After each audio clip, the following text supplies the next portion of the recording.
Blog Talk Radio. Rockers in Recovery Media is dedicated to carrying the message of addiction recovery through music, news, events, and festivals taking place within and not limited to the clean and sober community. Hey, good morning. Welcome to Waking Up Blessed. My name is John Hollis, host for the show. I want to welcome everybody, of course, to the show today. It's Monday morning. We had a great weekend, and, of course, we got a lot of information out to the listening base and to, of course, the newsletter and lots of stuff going on. Lots of changes at Facebook, at Rockers in Recovery on Facebook. You can check us out there. You can also check us out at rockersinrecovery.com.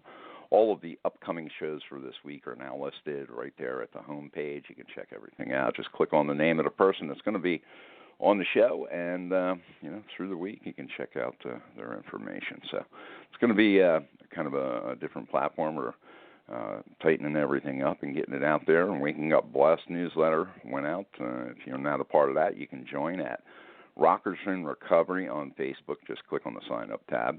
Also want to take this time to thank our sponsor for Waking Up Blessed radio show, which is SoberMap. You can go to SoberMap.com and check out SoberMap app. You can download it to your phone and find meetings in the area just like if you were on Yelp looking for a restaurant. Kind of a cool thing. So check it out. You can go to SoberMap.com. Also, I want to take this time to, of course, let you know that there's some great events coming up, and they are also listed at rockersinrecovery.com. And World Sober Music Day, you have the Recovery 2018 Recovery Concert, Sober in the Sun. These are all, of course, happening in Recovery Month. So check it out at rockersinrecovery.com on the home page, and they're all listed right there. And you can also find out more information by just giving us an email at Waking. You can send an email to wakingupblessed@gmail.com. This morning we have a buddy of ours, Daryl. He's, it's me and Daryl have been friends on Facebook for a few years now, and he's a great photographer, and I love his shots. I love his work, but most importantly, I love his tenacity with recovery. And I'm going to bring Daryl on, and we're going to talk about Waking Up Blessed. Good morning, Daryl. Thank you for being on Waking Up Blessed. Good morning, John. How you feeling, brother? Trying to get awake.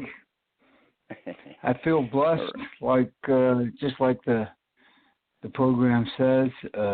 Clean and sober, March 7th, '93, and I was one of the hopeless guys. Most people don't get a second chance at life. I did. And I made a decision on that day to live rather than to continue what I had been doing for, I estimate somewhere in the area of 21 years. Wow. So today is just another opportunity. When I say I've gotten kind of used to the fact that I've been waking up every morning, which is kind of nice, without a hangover, without worrying about answering the phone, without the police knocking at my door, without waking up in jail, without waking up in handcuffs. So it's very cool. When you start to look at the whole process of your day, how do you start your day? I mean, is it something that you jump right into, or do you take some time and read some stuff? How do you start your day out? Well, the first thing I do when I wake up is we've got probably thousands of sayings in the program and thousands of sayings in recovery. But the first thing I do is when my feet hit the floor, I thank God I got another day. That's how my day starts, first thing, and then usually it takes me. I'm a slow starter. I get up, I have some coffee. I've got 2 dogs here at the house in Pennsylvania, and I take care of them, get them ready for their day, and I'll get online and check out the news and see if anything of interest happened that I might be interested in. I'll have some photography I might have to edit. Like this past weekend, I did boxing, professional boxing Saturday night in Atlantic City. That fight was on ESPN. So I'm still working on some of that. I'll work on editing pictures. Just trying to look over to see what I've got scheduled for the day if I have anything. And if there's anything I need to talk to my sponsor, I have 2 sponsors. I'll give them a call, or they'll text me, or I'll text them. It's all the communications that we have today. I was talking to one of the older guys about the fact that we're so glad that we didn't have social media whenever we were drinking and drugging. Man, we couldn't even imagine some of the things that we probably would have gotten on there and said when we were under the influence. So we're very grateful, very grateful we didn't have that back in our day. I used to make a lot of phone calls. That's what I would do. I would call people on the telephone. So yeah, the 2 o'clock that's in the how morning the day drunken phone call. Yeah. Oh yeah, I would call people at it wouldn't matter what time of the day it was. I was one of those guys, and I was a blackout drunk. So the only way I would know that I would make phone calls is if I would, after I'd pass out, I'd wake up and I'd have 2 things right by me. I'd have the bottle between my legs and the phone sitting on the couch beside me. And I would see my address book laying on the coffee table, and I'd say, oh, okay, I know what I did last night. I just can't remember who I talked to. So I don't miss any of that. I don't miss anything that goes along with that. I have a hard time today, Like this morning, I woke up and I said, oh, I got to call those guys at 9 o'clock. But it's a good thing. It's not a bad thing. I have many good things in the morning where I used to have many bad things in the morning. I think that's the big difference. It's the major difference. I used to dread my mornings when I was in my disease, deep in my disease. I wouldn't answer the phone. I wouldn't answer the door. Sometimes I wonder where my car was. All that stuff's gone. It's a beautiful feeling, that freedom. When I've gone through your day after day over the last many years since, would you say 1994? March 7th, 93. 93. Here we are, speaking with a person in long-term recovery. If you had to tell a person out there right now, or suggest to them, help, or, what, they're on the fence, what would you say to them? What would I say to them? I would say to them the same thing that got me to the place that I got to that particular time in my life. I had been doing everything my way for 21 years. I drank when I wanted to, which was usually all the time. I did drugs when I wanted to, which usually was all the time. I didn't listen to anybody. It was my way, or it didn't happen. I walked away from car accidents. I walked out of police stations. I did time in jail for DUIs. I lost all my friends. Nobody wanted to be around me anymore. I didn't care because being by myself and drinking and getting high, I had a 15-year Valium addiction, 10-milligram Valium addiction. They were like breath mints to me. They were my cure-all pill. If I got nervous, I took a Valium. If I had a hangover, I took a Valium. If I did too much cocaine, I took a Valium. Doctors gave me anything I wanted. I got to the point where I realized many years before that, but I realized on that particular day when I decided that I had enough, I made a simple decision. I woke up and I said, do I want to continue to live this life? And I'm certainly headed towards death. Or do I want to just live? Do I just want to live without all this? And I made the decision to live. I didn't have a clue at the time how I was going to do it.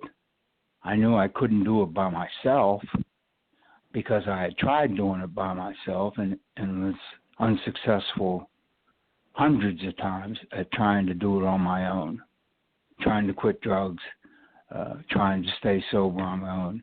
Just didn't work. I tried every way possible. I'm a pretty smart guy, so I even came up with some new ideas that people had never heard of. I said, well, I got a plan, and none of that worked. It didn't work at all. What has to happen to somebody is you have to reach the point in your life where you hit, as they say, your particular rock bottom, whatever that is.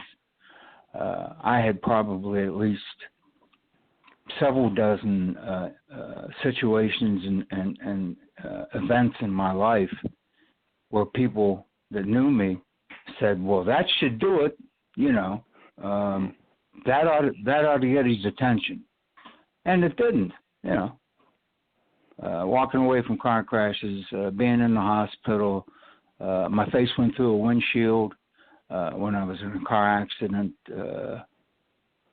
These are all things that under normal circumstances would have caused the normal person to say, my life's out of control, it's unmanageable, I got to do something about it. Well, I didn't care because I was going to do things my way. So it's the rock bottom thing that you have to hit. You got to hit that spot.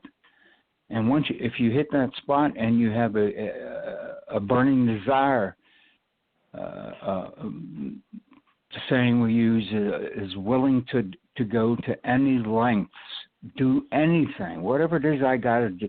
That's where I got to that day. And fortunately for me, about 2 years before I decided to surrender, I had several people come up to me and hand me their business cards or hand me notes of paper with phone numbers written on them. And I had one person in particular, his name was Les, and he was in recovery, and he gave me my big book, which I still have today. And he handed it to me, and he said, if you ever get to the point where you hit your rock bottom and you want help, this book has all the answers in it. And he gave it to me. And when I quit that day, I decided to quit that day, he was the one I called. And he got me into treatment at a place called Crossroads in Panama City Beach, Florida. I was living in Texas. I was in Fort Worth. So what would today, I go to meetings. It's with the alcohol, it's never changed. It's all the same today. With the drugs, though, it's changed quite a bit in the sense that we didn't have people around us dying all the time. I mean, we didn't have that. I did a lot of heroin and a lot of cocaine, in my years. And the heroin that I did, I knew where it came from. I knew it was good. And we didn't get up in the morning and get a phone call or get a message on social media, because we didn't have all that stuff. But we didn't have people dying around us. I can't recall knowing anybody back at that particular time that died from drugs. I knew a lot of people that overdosed, but I didn't know anybody that died. So that's the big difference today that I see, that people are dying from this poisoned and polluted heroin that they're getting on the streets with the fentanyl.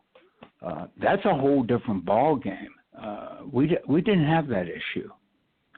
So the one thing that I have a hard time understanding, in one sense, and then on the other hand, I understand it completely. But these people seem to be playing Russian roulette, because they're going out on the streets and they're scoring drugs, and they know that there's a possibility that they may pick up something that's going to kill them, and they do it anyhow. Boy, that's just the power of addiction, the insanity of the disease.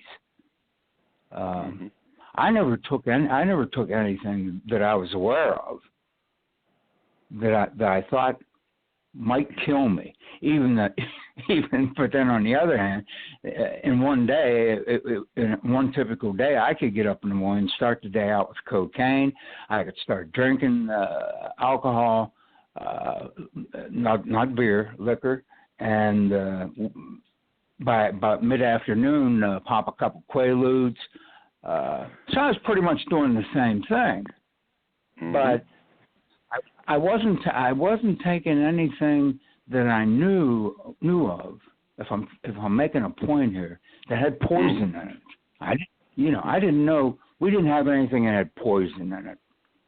So what you're saying is that you didn't go out intentionally and say, okay, hey, listen, I know this just killed 40 people. I'm going to go get some too.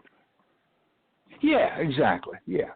Sometimes I don't talk as well as I should, but I was killing myself every day, literally, by what I was doing. Don't get me wrong, I was doing that, but I wasn't going out and buying something like you just said. 40 people just died from this. I need to have some of that. I didn't do it that way.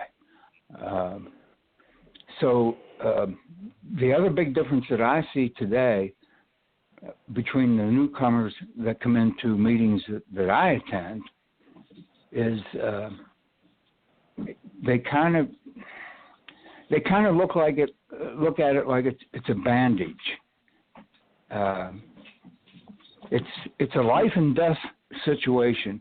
I talked to you about this when we first spoke, and a lot of people, the younger ones in particular, they don't seem to understand that. They don't seem to understand that this is a decision about staying alive. This is a decision about trying to avoid dying.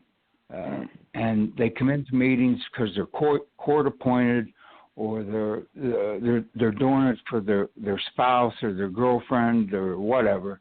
They're doing it for the people that they work with. They're doing it for this. Because I hear them talking about, complaining about their lives, and basically what they're saying is, it's just normal life. It's just the problems of the normal day. Like if I have to go somewhere today, I'm going to run into a lot of traffic. If I have to go somewhere today, I'm going to meet a lot of people that I don't like or don't care for. That's just life. That's not a big problem. The big problems are when things like if you come home and your house is burnt down, or if you have to have. I just had open heart surgery May 4th, and that was a complete surprise to me. Now, it happened so fast I didn't have time to even think about it. but it wasn't something that I would have drank or got high over, because I want to live. The kids today, the younger people today that I come in contact with, they just seem to think that, okay, I'll go to a meeting and there'll be some people there and they'll tell me not to do drugs and I can stop doing drugs. Well, it doesn't work that way. Not that I know of.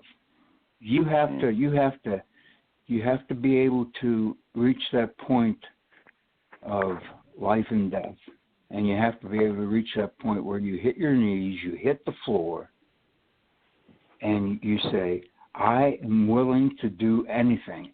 It doesn't matter what you ask me to do. I'll do it if I can stay clean and sober.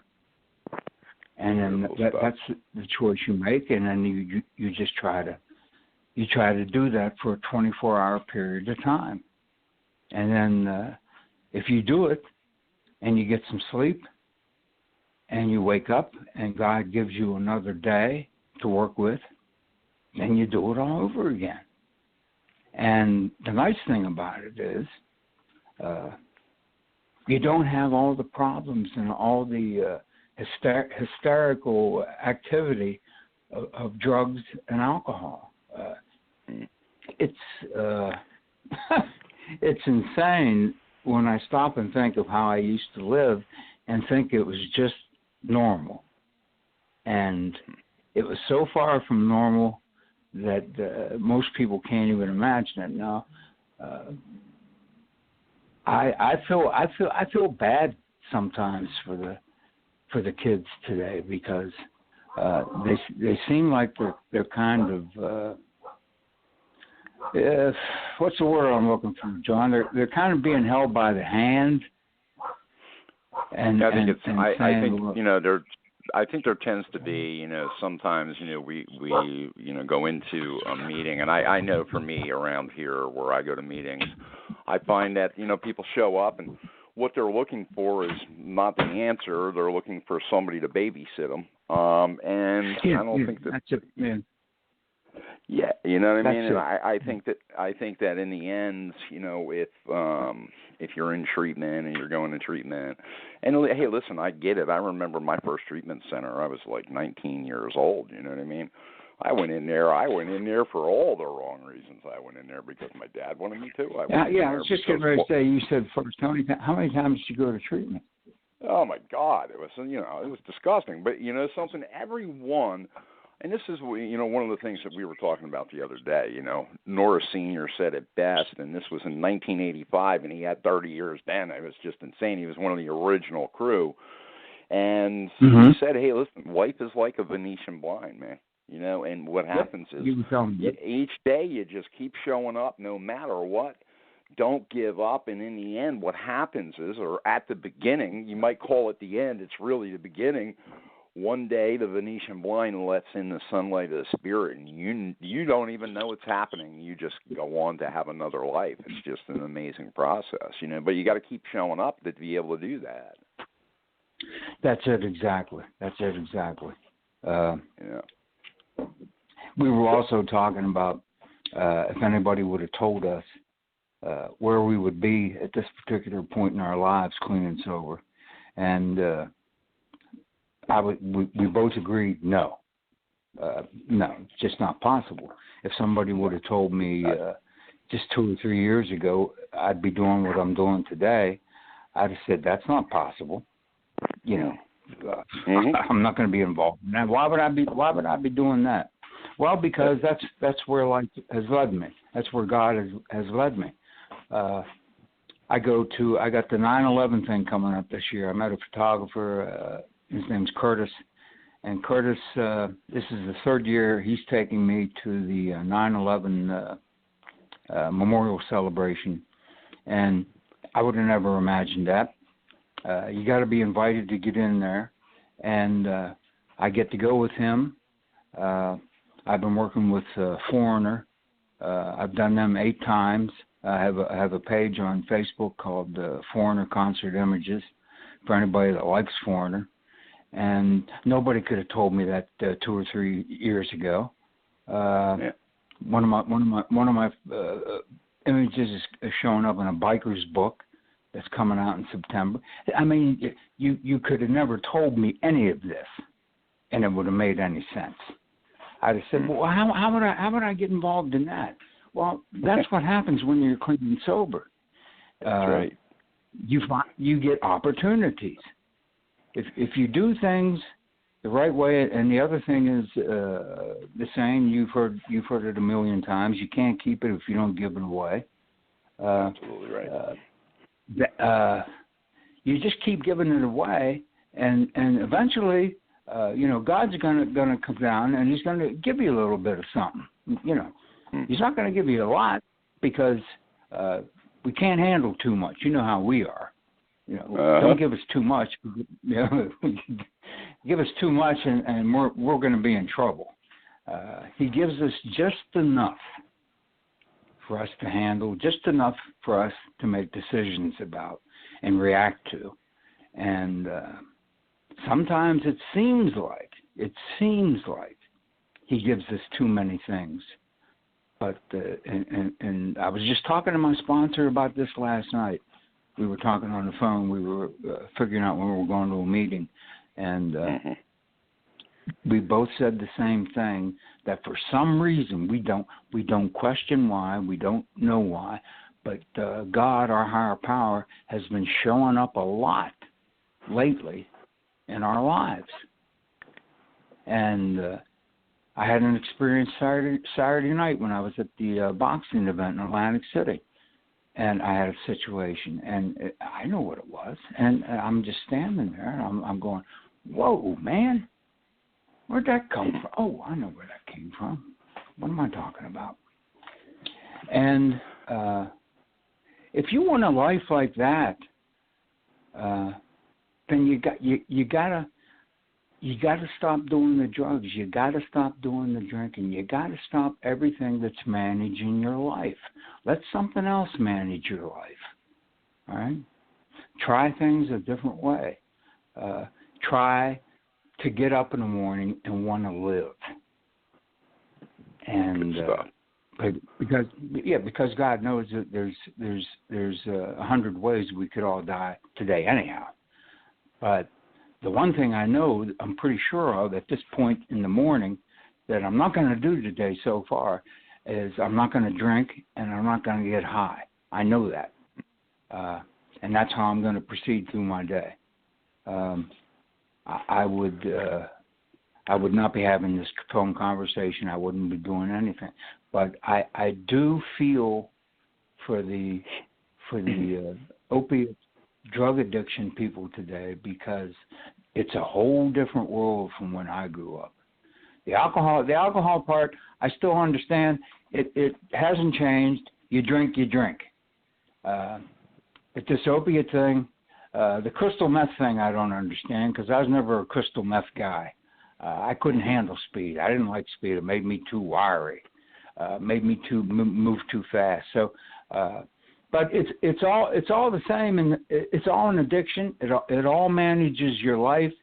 It changes everything. It changes your relationship with people. It changes how you live.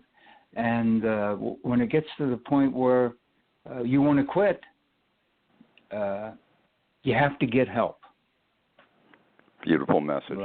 Daryl, we're coming to the end of the show. I just want to thank you for being on the show, man, and sharing your experience, strength, and hope, and most importantly, your inspiration. You know, something we get to every day. I was thinking as you were talking, part of the literature says, in A Vision for You, it talks about how, that we will have an experience and will build around us what we inspire. You know what I mean? So if we're out there and we're doing good stuff, God tends to build those things up around us. You know what I mean? And the next thing you know, we just have a good life around us. It's very good people around us and very good life around us. And that fellowship that we crave is going to be there. But it all starts with making that decision to choose in or choose out. So I'm really glad that we talked today. I'm glad I talked to you, too. I hope I made some sense. So You absolutely did. I appreciate you. I appreciate you having me on, John. I really do. Thank you very much. Daryl, this is great stuff. You can also find at any of the pages that you're checking out right now or listening to the show on, you can also click on Daryl's photography information is also highlighted in blue. Daryl's name is highlighted in blue, so you can find Daryl either way. But I would suggest check out some of his photos. Talk to him if you might be in crisis. Send him a little message. He might have a thought for you for the day or what you might need to do. But in the meantime, Daryl, thank you again for being on Waking Up Blessed and being a part of Rockers in Recovery's world for the last several years. It's been really important for me to see your message show up at certain times. So good stuff. And we're really glad that you came through your surgery in May and you're still with us. It's a beautiful thing. Thanks again, John. I appreciate it. I really do. You bet, brother. We'll talk soon. Yeah, I hope so. Absolutely. All right, guys. There you go. We got Daryl that had a great message this morning. I want to thank everybody for tuning in to Waking Up Blessed. I get to today, like I say, many days, as Meg glad to say, I don't get to pick up a drink or a drug today, but I get to do it with people like Daryl and other folks that have come on Waking Up Blessed, and I get to start my day in such a unique way that I get to hear a message in the morning. It's almost like, for me, plugging in and getting started. And then tonight, I hit my choice of 12-step organizations that I choose to attend. I'll be hitting the meeting tonight, but it's just about being able to be a part of the world again, in a way that I never thought was possible. I really did not think it was possible to have friends and to have people that loved me and I could love them, and you could just have that, to have my family back in my life, my brother and my aunts and my cousins and the people that are in my life today. Just an amazing stuff. My beautiful significant other of 25 years, Lori, she's going through what she's going through, but something, we get to be there for each other, man. None of this would have happened if I was using today. So I want to thank everybody for checking out Waking Up Blessed. It does work, and, one day at a time, just, don't pick that first one up. And if you're struggling and you're using and you need help, there are addiction recovery resources out there. On the pages that you're looking at right now, you have everything from the Substance Abuse and Mental Health Administration, Music Cares. You have 3 organizations that 2 are 12-step. One is a non-12-step. So wherever you're at right now, there's more than enough information on that page to get you started. And please, get started. Just choose in. And I thank you for being a part of Waking Up Blessed. Check us out tomorrow. It's Waking Up Blessed is 9 a.m., Monday through Friday, right on rockersinrecovery.com. Click on the Listen Live button, or go to Facebook Rockers in Recovery, and pinned to the top of the page every morning is the show of the day. So we look forward to being back with you tomorrow. God bless, and thank you so much for tuning in. Rockers in Recovery Radio is based on opinion only and is not meant to treat or diagnose any health or mental health issue of any kind. If you feel you need help for any health-related issues, please contact a physician or mental health professional. The opinions expressed by our guests are not necessarily those of Rockers in Recovery. Lucky Land Casino, asking people, what's the weirdest place you've gotten lucky? Lucky? In line at the deli, I guess? Aha, in my dentist's office. More than once, actually. Do I have to say? Yes, you do. In the car before my kids' PTA meeting. Really? Yes. Excuse me, what's the weirdest place you've gotten lucky? I never win and tell. Well, there you have it. You can get lucky anywhere, playing at LuckyLandSlots.com. Play for free right now. Are you feeling lucky? No purchase necessary. Void where prohibited by law. 18+. Terms and conditions apply. See website for details.